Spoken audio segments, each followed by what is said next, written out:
Good afternoon. I almost quit YouTube yesterday, like closed down the channel, forget about it. I'm done. It's over. I was very, very discouraged yesterday with regard to that. I struggle with limited time. I struggle with all kinds of. Enough about me. Have you ever felt like quitting? I felt like quitting because I keep track of my monthly stats in a spreadsheet. The viewer watch. Did I get any subs this month? What was the most watched video of the month? And, stuff like that. And when I look back over it, I discovered that over the past 6 months, I have gained a whopping, hold on to your seats, a whopping 22 subscribers. And I think like I'm trying real hard, but 22 over 6 months? And that's when I said, I'm done. Do I start a new channel? Have I screwed up the algorithm? Whatever the case may be. So I started watching videos about reviving a channel and retooling a channel and, rebranding a channel. All those things. And the one thing that just bothers me is I hate quitting. And the fact that I came so close yesterday to just packing it all in kind of scared me just a little bit. I don't want to quit. I want to figure it out. And then I started looking on YouTube and at different channels where different people have put up, I got monetized in 6 months. 13 videos I got monetized. And these are from people that, some of them are from people that have had other channels and have 500,000 subs on their other channels, and they started a second channel to prove their point, and they proved it very well. And I watch these people. I try to learn from them. But then there's people that I look at and they go, you have no business doing a YouTube channel. And yet, very quickly monetized and doing absolutely fantastic.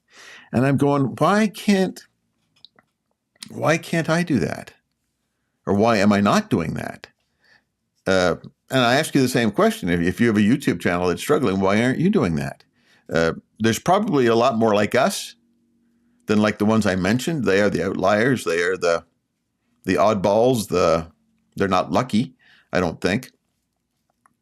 They just somehow found a pain point or a niche really, really early, and it worked. And the way they do it worked, and the way they're running it works. And I suffer from a couple of things: self-diagnosis. And I say this about myself because I know I'm not the only one. I know there might be people like you that are suffering the same way that I am. And one of them is overthink. I suffer from overthinking things. Should I change this title? No, excuse me. Should I change this title? Should I reword this thing? Should I blah, blah, blah? Should I yada, yada? Now, I'm told on YouTube, and I've seen a lot of different people, a lot of different YouTube channels that talk about YouTube, talk about this, including official YouTube channels for YouTube. Talk about average, CTR, click-through rate. And that click-through rate is somebody sees it and they actually click it and they go to the video. And so that's click-through rate. So 3%, 5%, 10%. I understand that 10% is really, really good. I wouldn't know. But here I go whining again. I apologize. And the other is AVD. One CTR, click-through rate, and the other is AVD, average viewer duration. And that's where does the viewer who clicks on your video watch the video? How far of much of the video do they watch? How far through the video do they watch? Do they click off within 3 seconds, 30 seconds? They say 30 seconds is a sweet spot. If somebody watches you for more than 30 seconds, there's a good chance that they'll watch more than 30 seconds and click through near the end, or go straight through near the end. And so there's several things that we know from that.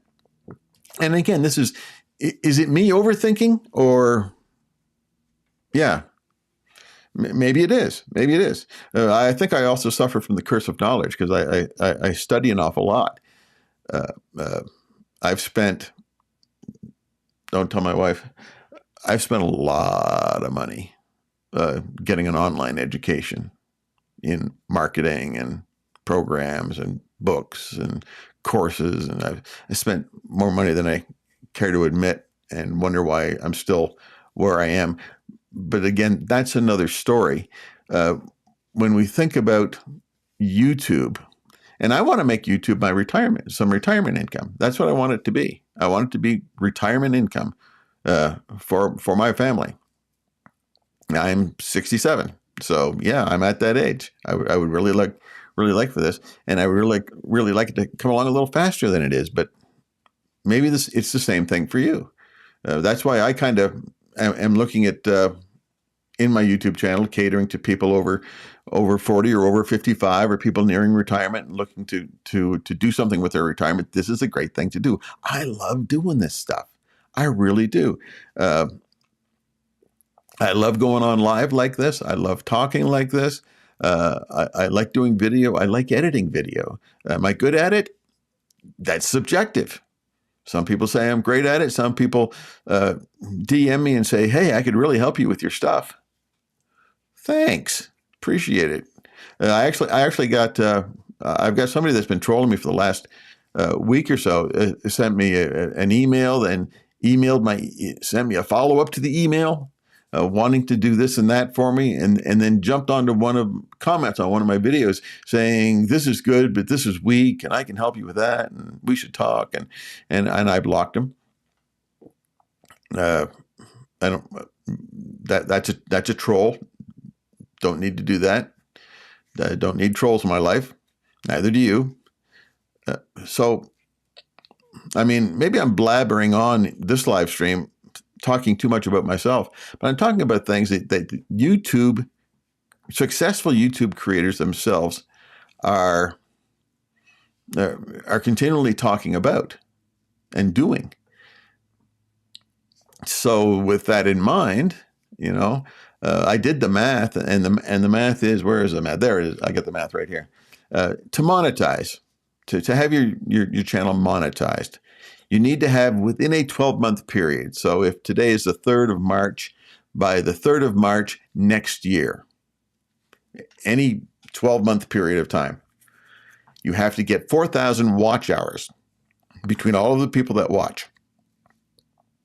4,000 watch hours and 1,000 new subscribers to your channel. And when I'm thinking over the past 5-6 months, I've gotten 22 new subs. I got some work to do. Now, I appreciate those 22 new subs. I do. But I've got some work to do. And I can continue to overthink. And I don't want to overthink. I want to move forward, get better. And by getting better, I will get more people to watch and more subs and stuff like that. That 4,000 watch hours and 1,000 subs breaks down to this: 77 watch hours per week. I need people to watch a minimum of 77 hours of my videos, 5 minutes, 8 minutes, 12 minutes, or a live stream, all adding up to 77 watch hours on average per week. And from that, I need to gain 19 subs per week. It took me almost 6 months to get 22. So, yeah. So when we talk about the click-through rate and the average viewer duration, you can't get an average viewer duration. You can't get it unless people click on your videos. And it's like you're competing with tens of thousands upon thousands of other videos. Your niche, another niche, any old niche, doesn't matter. They have to pop out. So when you're looking through YouTube, people search or look, and you get suggestions along the side or along the bottom, depending upon what you're watching on, whether it's a TV or a computer or an iPhone or an iPad, whatever the case may be. But you're watching. You have to catch the viewer's attention. You have to grab their attention. And you do that with two things. And I'm seeing this more and more and more about the creators talking about the importance of these two things. And that is the thumbnail and the title. You don't put the title on the thumbnail. The thumbnail is a visual that is supposed to grab you. That's it. It grabs you. And the title has to be something that's very compelling. Now, like I said, I study or I overstudy, but I wrote down these things from a gentleman that I follow. I watch his videos. I like him an awful lot. His name is Ty Myers, and he's got a YouTube title checklist. This is just about titles. And he got this from looking at and analyzing a couple of different deep studies where combined, I think it was over 9 million YouTube titles from the top 100, I think, the top most successful 100 creators on YouTube. So clearly they know what they're doing. If they're the top 100 on YouTube, I think I'm ranked just over the 1 billion mark, I think, down a little bit. I don't know. I need to stop ragging on myself, but like I said, I'm almost through my pity party. Almost, not quite, but almost. If you can't laugh at yourself, anyway. Ty Myers and this checklist for creating a title. Now I'm going to put this into practice because I believe the source to be credible, and the sources that he got it from to be credible. And so I'm gonna implement this in everything that I do. The first thing is the title, and this is just about the titles, not the thumbnails, but just the title itself was the study, and 6 to 8 words max. That's it. Not only that, no more than 42 characters. 6 to 8 words, no more than 42 characters. Period. End of story. Now, you can ask ChatGPT, you can put a title in and ask ChatGPT to make it no more than 8 words and no more than 42 characters. You can do that, and ChatGPT will do it for you to save you the sweat and give you several suggestions. So the first thing is, and there's 6 things on this list that I'll share that I got from Ty Myers. Again, this isn't mine, but this is what I'm planning to implement. 6 to 8 words max, 42 characters. The next thing is the title's point of view. Is it first person, second person, third person, or neutral? The competition for this, he said, wasn't even, he said 70% of titles have a neutral point of view. Second is first person point of view. So 70% of a neutral point of view and 27% have a first person point of view. And the other two don't even matter. Don't do second, don't do third.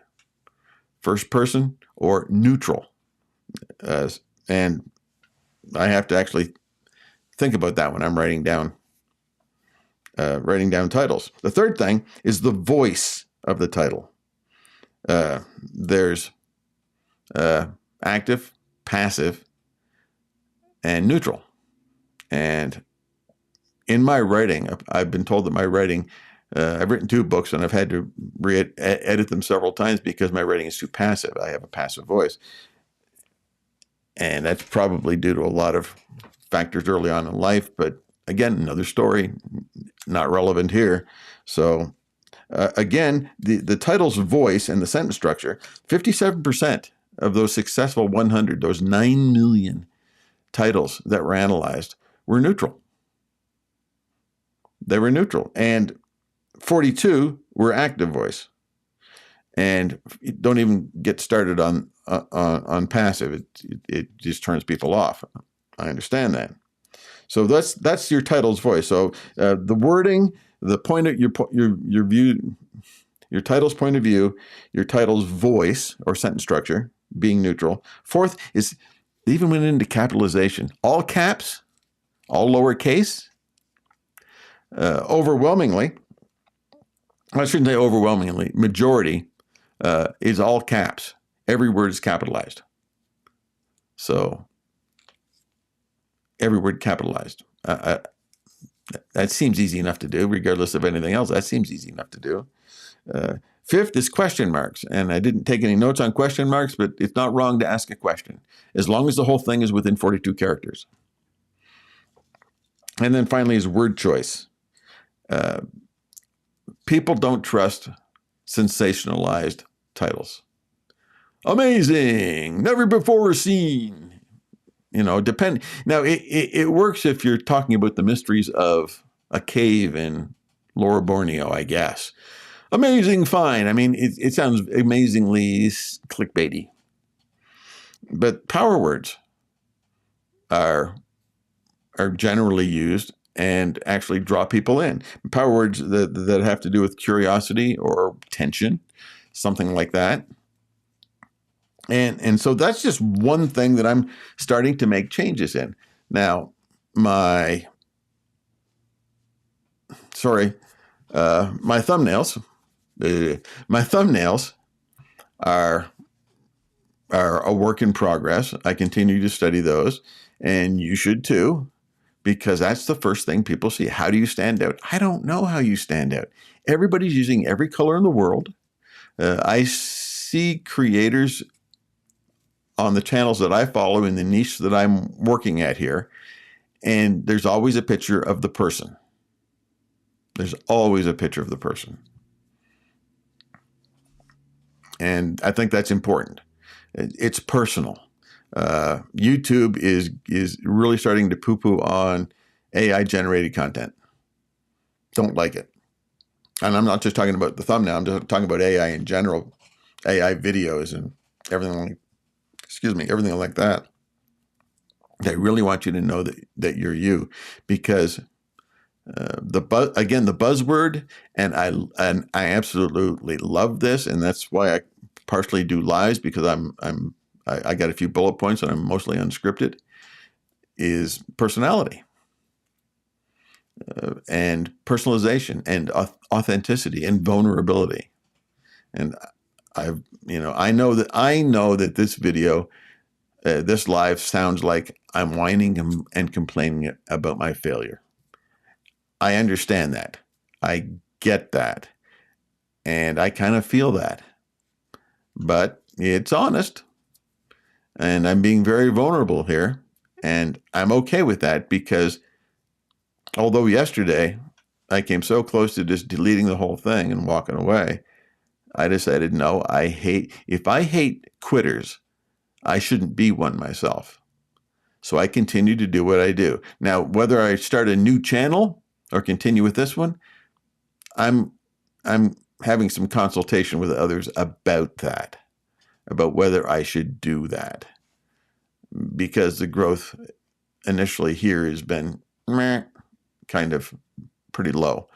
So do I start a whole new one from scratch and do a bunch of stuff right from scratch and work in that regard? Or do I continue with this one and work on a rebrand? And I don't know which one is more work. It doesn't matter which one is more work. It's a question of which one is the right thing. So anyway, those are some things that I'm working through, I'm struggling with. And one of my primary thoughts actually for sharing this is because I don't think I'm the only one. I'm not the only one struggling like this. I'm not the only one banging their head against a wall with some of this stuff when it comes to YouTube growth. I know I'm not the only one. And maybe this will help other people. I hope it does. With that in mind, let me just push this just to welcome those that are listening. It didn't work. I tested it earlier. I love technology. That one works.